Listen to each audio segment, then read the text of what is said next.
কুমিল্লা বাংলাদেশের দক্ষিণ পূর্ব প্রান্তে অবস্থিত একটি মহানগরী। নগরীর পাশে রয়েছে গোমতী নদী। প্রাচীন বাংলার শহরগুলোর মধ্যে কুমিল্লা ছিল অন্যতম। এছাড়াও কুমিল্লা শহর একসময় ত্রিপুরা রাজ্যের রাজধানী ছিল। কুমিল্লা শহরের ডলিপাড়া এলাকায় রয়েছে কুমিল্লা বিমানবন্দর।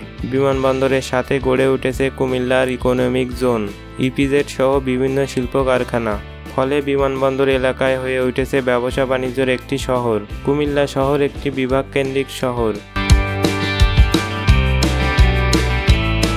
এই জেলার আশেপাশের জেলাগুলো থেকে অনেক লোকজন কুমিল্লায় আসেন বিভিন্ন কর্মক্ষেত্রে। এছাড়াও কুমিল্লা শহরে 5 কিলোমিটার দূরে রয়েছে বিবির বাজার স্থলবন্দর।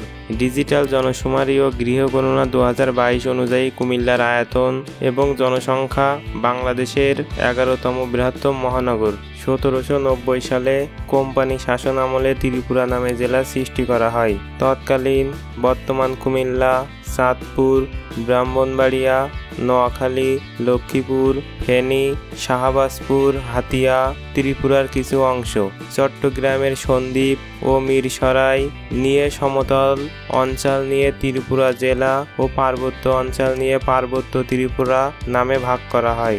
এই জেলার সদর দপ্তর স্থাপিত হয় কুমিল্লায়। 1821 সালে ত্রিপুরা জেলাকে ভাগ করে বর্তমান নোয়াখালী, ফেনী, লক্ষ্মীপুর জেলা গঠিত হয়, যা পরবর্তীতে নোয়াখালী নামকরণ করা হয়। 1960 সালে সদর দপ্তরের নাম অনুসারে ত্রিপুরা জেলার নামকরণ করা হয় কুমিল্লা এবং তখন থেকে জেলা ম্যাজিস্ট্রেট ও কালেক্টর পদটির নামকরণ জেলা প্রশাসক করা হয়। 1984 সালে কুমিল্লা দুটি মহকুমা চাঁদপুর ও ব্রাহ্মণবাড়িয়াকে পৃথক জেলা হিসেবে পুনর্গঠন করা হয়। কুমিল্লার ইতিহাসে শমশের গাজী একটি বিখ্যাত ব্যক্তি। শমশের গাজী 1712 সালে উত্তর চট্টগ্রামের দক্ষিণ শিখ পরগনার কঙ্গুরা গ্রামে জন্মগ্রহণ করেন, যা পরবর্তীকালে ত্রিপুরার মানিক রাজ্যের অন্তর্ভুক্ত হয়। স্থানীয় জমিদার নাসির মোহাম্মদের অফিস তহসিলদার হিসেবে কাজ করার সময় তিনি একজন স্বর্গীয় পীরের আশীর্বাদ পেয়েছিলেন বলে জনশ্রুতি রয়েছে।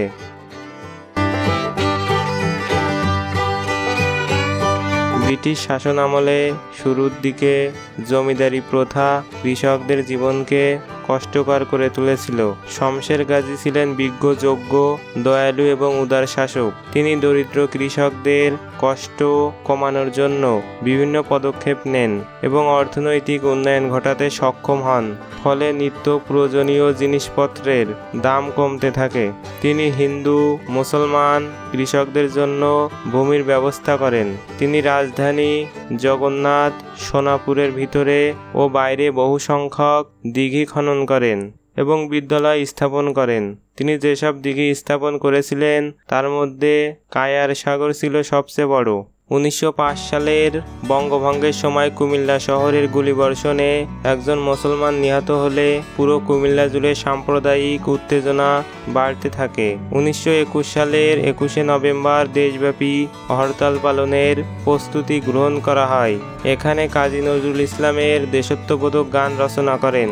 কুমিল্লার যেসব স্থানে বাংলাদেশের স্বাধীনতা যুদ্ধের সময় গণহত্যার চিহ্ন বহন করে চলেছে সেগুলো হলো লাকসাম, কুমিল্লা ক্যান্টনমেন্ট, হোমনা, বেলতলী ও রসুলপুর। এছাড়াও বেতিয়ারা, মুজাফফরগঞ্জ।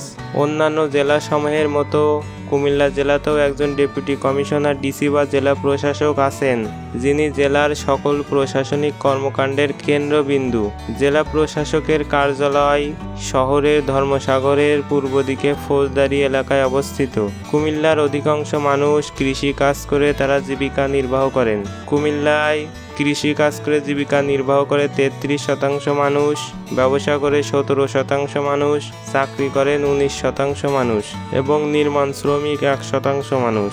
কুমিল্লায় প্রধান ফসল ধান, পাট, গম, বেগুন ইত্যাদি। প্রধান ফল আম, কাঁঠাল, কলা, নারকেল, তাল, পেয়ারা ও কালোজাম। রাজধানী ঢাকা থেকে কুমিল্লার দূরত্ব 97 কিলোমিটার। সড়ক অথবা রেলপথের মাধ্যমে ভ্রমণ করা যায়, তবে রেলপথে ঢাকা থেকে কুমিল্লা যেতে মোট 197 কিলোমিটার পথ অতিক্রম করতে হয়। কুমিল্লায় একটি অব্যবহৃত বিমানবন্দর রয়েছে, যা দ্বিতীয় বিশ্বযুদ্ধের সময় ব্রিটিশরা যুদ্ধ বিমানে ওঠানামা করার জন্য বানিয়েছিল। কুমিল্লার লালমাই ময়নামতি পাহাড়ে একটি সমৃদ্ধ প্রাচীন সভ্যতার নিদর্শন রয়েছে। এখানে রয়েছে শালবন বিহার, কুটিলা মুড়া, চন্দ্রমুড়া, রূপবন মুড়া, ইটাখোলা মুড়া, আনন্দবাজার প্রসাদ এবং চণ্ডীমুড়া প্রভৃতি। এক সময়কার বৌদ্ধ সন্ন্যাসীদের প্রধান উপাসনালয় শালবন বৌদ্ধবিহারের অবস্থান কুমিল্লার কোটবাড়িতে। কুমিল্লায় বিভিন্ন দার্শনিক স্থান রয়েছে, তাদের মধ্যে অন্যতম হল ধর্মসাগর দিঘি। কুমিল্লা সদরের প্রাণকেন্দ্রে অবস্থিত এই দর্শনীয় স্থানটি আঙ্গিনায় ঢুকতেই দেখা যায় একটি সাইনবোর্ড, যেখানে লেখা আছে এই দিঘির ইতিহাস। 1750 থেকে 1808 সালে রাজা ধর্মপালের শাসনামলে রাজ্যে এক ভয়ানক দুর্ভিক্ষ দেখা দেয়। তখন পাল বংশের এক জনদরদী রাজা প্রজাদের কষ্ট দূর করার জন্য খনন করে দেন ধর্মসাগর দিঘিটি। এছাড়া রয়েছে ইটাখোলা মুড়া। কোটবাড়ির এই স্থানটি মূলত 7ম বা 8ম শতকে নির্মিত একটি বৌদ্ধ বিহার।